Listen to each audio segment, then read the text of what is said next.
بسم اللہ الرحمن الرحیم. لاسٹ لیکچر میں ہم یہاں پہ اس ایگزامپل پہ تھے کہ جو انڈسٹریل پلانٹ ہے اور فشری پلانٹ ہے. اب یہ جو ہمارے پاس دونوں ایکسز ہیں اس کے اوپر جو انڈسٹریل پلانٹ ہے اس نے کچھ کمپنسیشن دینی ہے کس کو؟ فشری کو. اب جب ای ناٹ ہے ہمارے پاس ایکس ایکسس پہ، جب اس لیول سے کم ایمیشن جب وہ کرے گا انڈسٹریل پلانٹ تو اس سے ہوگا کیا، یہ جو اے پورشن اور بی پورشن ہمارے پاس یہ وہ کمپنسیشن ہے جو کہ ان دا فارم آف منی اور in the form of anything جو اس نے فشری کو دینی ہے. تو جب وہ ای ناٹ سے کم ایمیشن کرے گا تو انڈسٹریل پلانٹ اے اور بی پورشن اپنی انکم کو سیو کر لے گا کیونکہ اے اور بی اس کو اب نہیں دینی پڑے گی کس کو؟ فشری کو. ٹھیک ہے. The cost is the amendment cost area be. Since the payment it avoids is greater than the abandonment cost it incurs, the plant would be willing to reduce its emissions to E0. ٹھیک ہے. اب کیا ہوگا کہ plant جو اپنی emission ہے اس کو کم کرنے کی کوشش کرے گا کیونکہ وہ A plus B ایریا اپنا کم کر رہا ہے. Therefore, under a strict liability rule, the plant will emit at efficient level E star. ٹھیک ہے. اب پلانٹ کیا کرے گا؟ ای سٹار پہ ایک ایفیشینٹ لیول ہے. ٹھیک ہے. جو اس کے اپنے لیے جہاں پہ اس کی کاسٹ کم ہے اور پروفٹ زیادہ ہے تو وہ کیا کرے گا، اس کو کمپنسیشن جو دینی پڑ رہی ہے فشری کو اور اس سے اس کی انکم زیادہ ہے. ٹھیک ہے. اب E T to E star بھی آپ کے پاس یہ کمپنسیشن ہے جو کہ فشری کو دینی ہے کس نے؟ انڈسٹری نے. لیکن یہاں پہ اس کی جو کمپنسیشن وہ پے کر رہا ہے فشری کو اس سے اس کا اپنا پروفٹ بہت زیادہ ہے اس لیے وہ ولنگ ہوگا فشری کو پے کرنے کے لیے. ٹھیک ہے. You may be wondering how the compensation is to be determined. Typically, the victim would bring a suit before a court which then makes a finding of liability. اچھا، اب ہر بندہ یہ سوچے گا کہ یہ کون سا لیول ہوگا کمپنسیشن کا جو کہ ہر دو پارٹیز کے درمیان ڈیسائیڈ ہوگا. فار ایگزامپل ہمارے کیس کے اندر جہاں پہ انڈسٹری اور فشری ہے، اب انڈسٹری کتنی اماؤنٹ کمپنسیشن کی فارم میں فشری کو دے گا. اب یہ کیسے ڈیسائیڈ ہوگا کہ فشری اپنی ایک رپورٹ بھیجے گی کورٹ کو کہ اس کی وجہ سے پلانٹ کی اس کی پلانٹ میں ایمیشن کی وجہ سے میری پروڈکشن پہ، میری سیل پہ یا میرین لائف کو اتنا افیکٹ ہو رہا ہے اس لیے مجھے اتنی ہرجانہ پے کرنا چاہیے. کمپنسیشن کو آسان الفاظ میں ہم کہیں گے تو وہ کیا ہوگا، یہ ہرجانہ ہے جو کہ فشری کو پے کرے گا کون؟ انڈسٹری. پرابلمس. اب یہاں پہ لائبلٹی کو کیلکولیٹ کرنے کے لیے ہمارے پاس جو پرابلمس ہیں وہ کون کون سے ہیں؟ Will liability rule work in every situation? کیا لائبلٹی رول ہر سچویشن میں کام کر جائے گا؟ Probably not. ٹھیک ہے. Burden and standard of proof. In civil cases, the burden of proof lies with the plaintiff, the victims in the case. The victim has to establish direct causal link between his or her damage and exposure to particular pollutant, the pollutant and practical source. Establishing these links will be very difficult in many cases.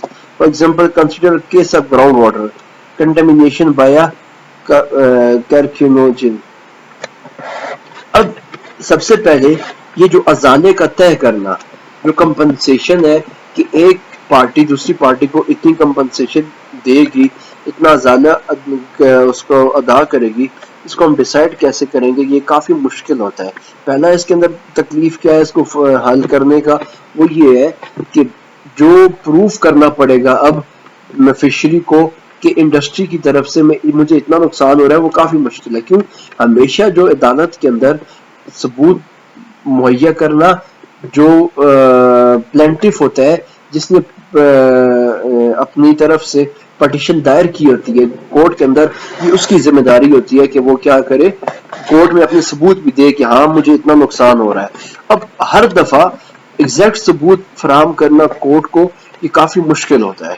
ٹھیک ہے. جس طرح اب ہمارا ایک case ہے کہ for example اب آپ دیکھ لو کہ ایک جو ہم نے یہاں ایگزامپل پڑھی ہے کہ انڈر گراؤنڈ واٹر ہے. ٹھیک ہے. اب دو سورسز ہیں، دونوں فیکٹریز ہیں، وہ کام کر رہی ہیں. ٹھیک ہے. اب وہ کیا کرتے ہیں، ڈگنگ کرتے ہیں یا وہاں سے وہ اپنے لیے پانی نکالتی ہیں انڈر گراؤنڈ واٹر.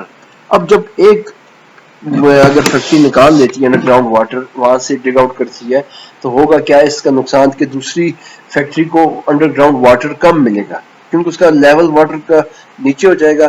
تو اب اس چیز کو ایگزیکٹ پروف کرنا کورٹ کے اندر کہ ہاں ایک فیکٹری کی لگانے کی وجہ سے ہی دوسری فیکٹری کا انڈر گراؤنڈ واٹر کم ہو گیا، یہ کافی حد تک مشکل ہے. ٹھیک ہے، تو بعض دفعہ جو برڈن آف پروف ہوتا ہے یہ کافی مشکل ہو جاتا ہے. ٹھیک ہے، victims of cancer must establish that their disease was caused by contaminant. This may be difficult because cancer is random. Even victims have to identify the source of contaminant. This may be very difficult if there are many potential sources.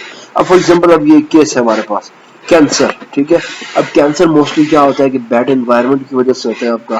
ٹھیک ہے، لیکن اب ہر بندے کا court میں جا کے اس چیز کو ثابت کرنا کہ میں فلاں فیکٹری کی وجہ سے مجھے کینسر ہوا ہے، یہ کافی مشکل ہے. ٹھیک ہے، اب ایک بندہ ہے وہ پیشنٹ ہو گیا، کینسر کا مریض ہو گیا، کس کی وجہ سے؟ پالوشن کی وجہ سے. لیکن جب وہ کورٹ کے اندر جاتا ہے تو اب پروف کرنا وہاں پہ اس کے لیے کہ ہاں میں فلاں فیکٹری کی وجہ سے مجھے افیکٹ ہوا ہے، تو یہ کافی مشکل ہے. اب جس طرح ہمارے پاس کیس ہے کینسر کا. ٹھیک ہے، اب کینسر مشکل ہے اس کو ثابت کرنا کہ فلاں فیکٹری کی وجہ سے مجھے بھی کینسر ہوا ہے. فار ایگزامپل وجہ کیا ہے؟ اب کینسر کیا ایک رینڈم ایونٹ ہے. ٹھیک ہے، exposure does not always result in disease. اب ہر دفعہ فیکٹری کے قریب جانے والا بندہ کینسر کا پیشنٹ نہیں ہوگا. ٹھیک ہے، بعض لوگ وہاں پہ جاتے ہیں وہ پیشنٹ بیمار نہیں ہوتے، بعض لوگ ویسے ہی بیمار ہو جاتے ہیں دور رہ کے بھی. ٹھیک ہے، دوسری بات cancer often takes a long time to appear. both of these characteristics make it more difficult. اب کینسر کو ڈائگنوز ہوتے ہوتے بھی آپ کا کافی ٹائم لگ جاتا ہے. ٹھیک ہے، اس لیے بھی اس کو ثابت کرنا کورٹ کے اندر یہ کافی مشکل ہے کہ کتنا ٹائم پہلے کس سورس کی وجہ سے آپ افیکٹ ہوئے تھے. اس کو کورٹ میں ڈیسائیڈ کرنا یا کورٹ میں ڈیفینڈ کرنا یہ کافی مشکل ہوتا ہے وکٹم کے لیے. ٹھیک ہے، victim have to identify the source of contaminant. This may be very difficult if there are many potential sources. Second one, transaction cost. In general, transaction costs are the cost of reaching and enforcing agreements. In case involving liability rules, transaction costs include the cost of gathering evidence, presenting a case, avoiding and collecting damages, etc. The costs are likely to be high if the causal links between source and damages are difficult to establish, the number of parties on either side of conflict is large. اب second ہے جو transaction cost ہے. ٹھیک ہے، جب آپ نے اپنی لائبلٹی پروف کرنی ہے دوسری پارٹی کے اوپر تو اب آپ کیا کرو گے؟ کورٹ میں جاؤ گے اس کو پروف کرنے کے لیے. لیکن جب کورٹ میں جاؤ گے پروف کرنے کے لیے، اس کو پروف کرنے کے اوپر جو آپ کی کاسٹ آئے گی that is your transaction cost. ٹھیک ہے، اب یہ ٹرانزیکشن کاسٹ اتنی زیادہ ہے کہ آپ کو سم ٹائم یہ اتنی زیادہ ہو جاتی ہے کہ آپ کو اس کی انکم، اس کی کمپنسیشن کہ ان کیس گورنمنٹ ڈیسائیڈ بھی کر لیتی ہے کہ ہاں آپ وکٹم آف فلاں سورس کے، اس کے باوجود ڈیسائیڈ کرنے کے دوران آپ کا اتنا ایکسپینس ہو گیا، آپ کی طرف سے اتنی کاسٹ ہو گئی ہے کہ جو آپ کو کمپنسیشن ملے گی اس کاسٹ سے کافی کم ہوگی. ٹھیک ہے، تو یہ کبھی بھی ایک اچھا ڈیسیژن نہیں ہوگا کہ جہاں پہ آپ کو پروف کرنے میں آپ کی کاسٹ کافی زیادہ لگ جائے لیکن وہاں پہ آپ کی انکم جو یا کمپنسیشن کی فارم میں آپ کو ملے وہ بہت کم ہو. So it won't be logical کہ آپ کو کورٹ میں جاؤ اور اس کو پروف کرو، اور یہ ہر دفعہ پروف کرنا بھی آپ کے لیے ثابت نہیں ہو سکتا. اچھا، ایک اور اس کی بھی وجہ بھی کاسٹ کی، ٹرانزیکشن کاسٹ کی کیا ہے زیادہ کہ the causal links between source and damages are difficult to establish. کہ سورس اور ڈیمیج کے درمیان لنک کو ڈیفائن کرنا یہ کافی مشکل ہے.